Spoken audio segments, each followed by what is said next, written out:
Hi Mark, I'm Terry from Freshman Speaking and Listening Class Section B, and my student number is 54. Today, I'm going to read Rana Kaliouby's speech titled, "This app knows how you feel from the look on your face." Our emotions influence every aspect of our lives, from our health and how we learn to how we do business and make decisions, big ones and small. Our emotions also influence how we connect with one another. We've evolved to live in a world like this, but instead, we are living more and more of our lives like this. This is the text message from my daughter last night. In a world that's devoid of emotion, so I'm on a mission to change that. I want to bring emotions back into our digital experiences. I started on this path 15 years ago. I was a computer scientist in Egypt, and I had just gotten accepted to a PhD program at Cambridge University. So I did something quite unusual for a young, newlywed Muslim Egyptian wife.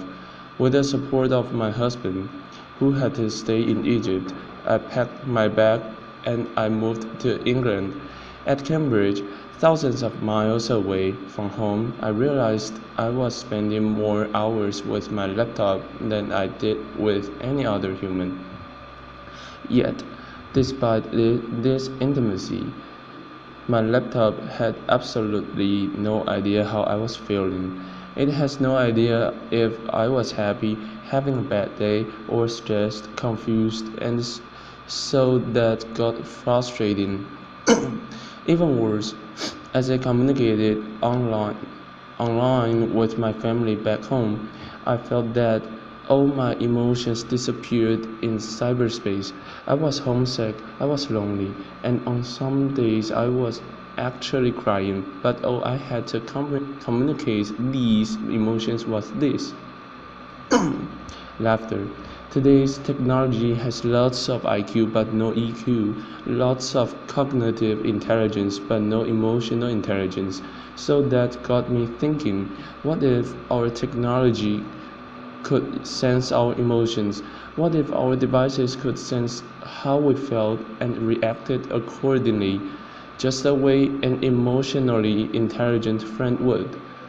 Those questions led me and my team to create technologies that can read and respond to our emotions, and our starting point was the human face.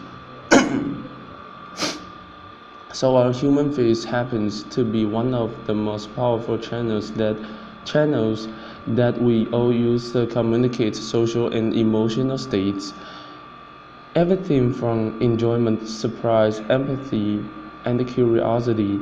In emotion science, we call each facial muscle movement an action unit. So for example, action unit 12, it's not a Hollywood blockbuster. It is actually a lip corner pull, which is the main component of a smile. Try it, try it, everybody. Let's get some smile going on. Another example is action uniform. It's a brow furrow. It's when you draw your eyebrows together and you create all these textures and wrinkles. We don't like them, but it's a strong indicator of a negative emotion. So we have about 45 of these action units, and they combine to express hundreds of emotions. Teaching a computer to read these facial emotions is hard because these action units, they can be fast, they are subtle, and they combine in many different ways. So take for example the smile and the smirk. They look somewhat similar, but they mean very different things. Laughter. So the smile is positive, a smirk is often negative. Sometimes a smirk can make you become famous, but seriously, it's important for a computer to be able to tell the difference between the two expressions. So how do we do that?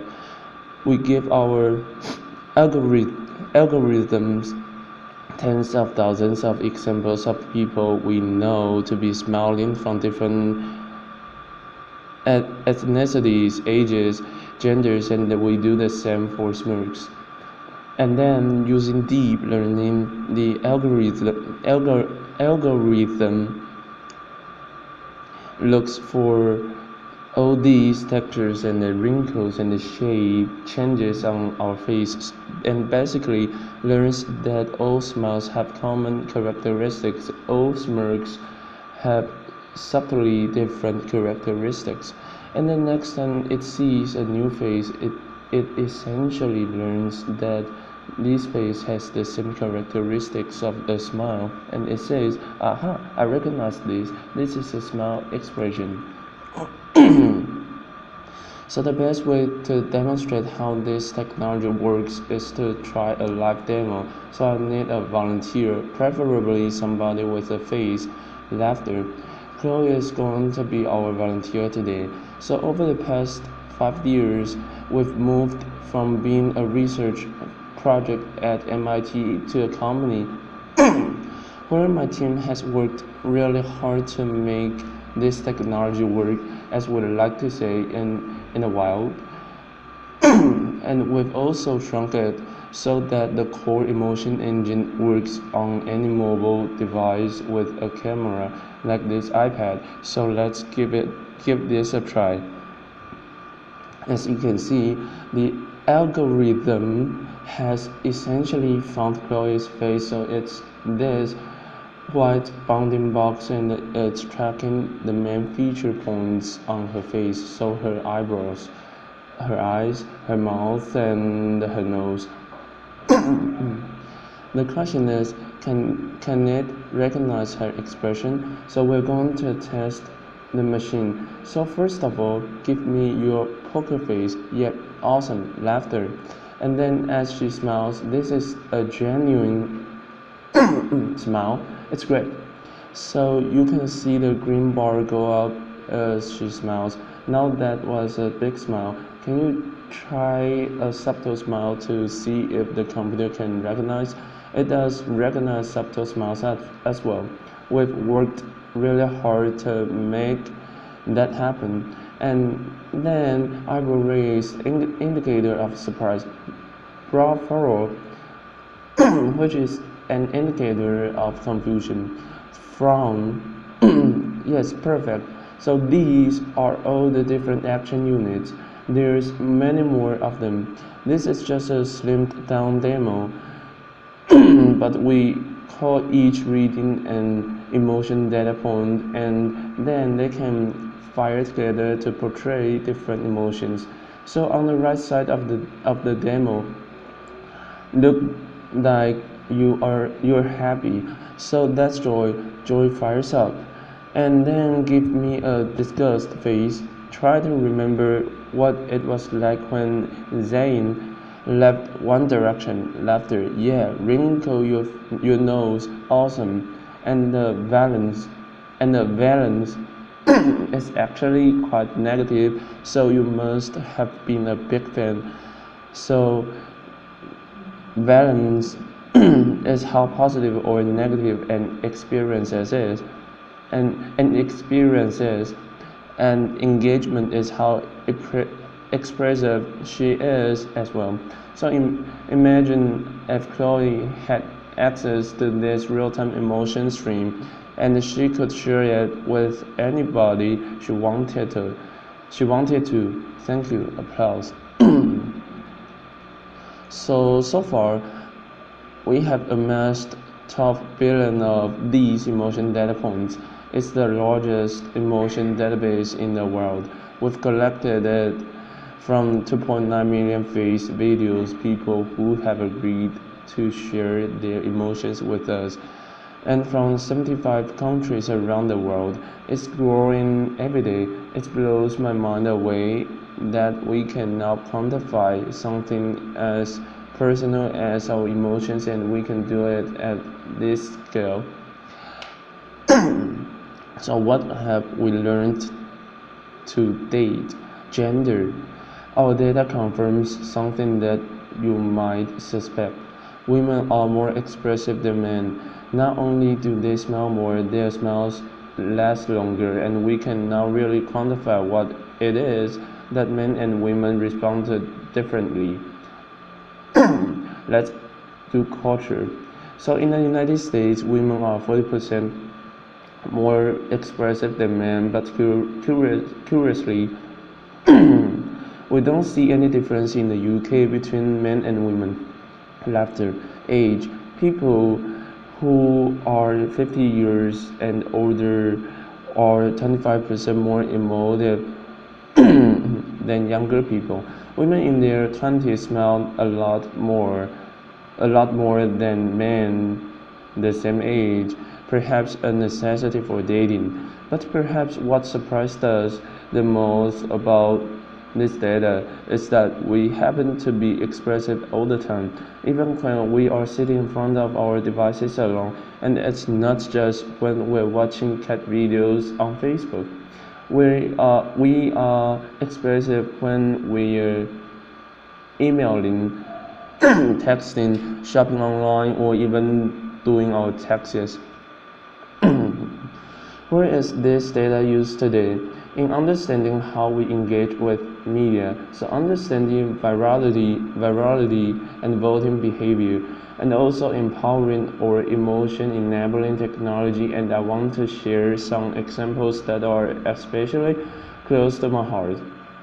Emotion enabled wearable glasses can help individuals who are visually impaired read the faces of others, and it can help individuals on the autism spectrum interpret emotion, something that they really struggle with. In education, imagine if your learning apps sense that you're confused and slow down, or that you're bored, so it sped up, just like a great teacher would in a classroom. What if your wristwatch tracked your mood, or your car sensed that you are tired, or perhaps your fridge knows that you are stressed, so it auto locks to prevent you from binge eating? Laughter. I would like that, yeah. What if when I was in Cambridge I had access to my real-time emotion stream, and I could share that with my family back home in a very natural way, just like I would if we were all in the same room together. I think 5 years down the line, all our devices are going to have an emotion chip, and we won't remember what it was like when we couldn't just frown at our device and our device would say, you didn't like that, did you? Our biggest challenge is that there are so many applications of this technology. My team and I realized that we can't build them all ourselves. So we've made this technology available so that other developers can get building and get creative. We recognize that there are potential risks and potential for abuse. But personally, having spent many years doing this, I believe that the benefits to humanity from having emotionally intelligent technology far outweigh the potential for misuse. And I invite you all to be part of the conversation. The more people who know about this technology, the more we can all have a voice in how it's being used. So as more and more of our lives become digital, We are fighting a losing battle trying to curb our usage of devices in order to reclaim our emotions. So, what I'm trying to do instead is to bring emotions into our technology and make our technologies more responsive. So, I want those devices that have separated us to bring us back together. And by humanizing technology, we have this golden opportunity to reimagine how we connect with machines and therefore how we as human beings connect with one another. Thank you. Applause.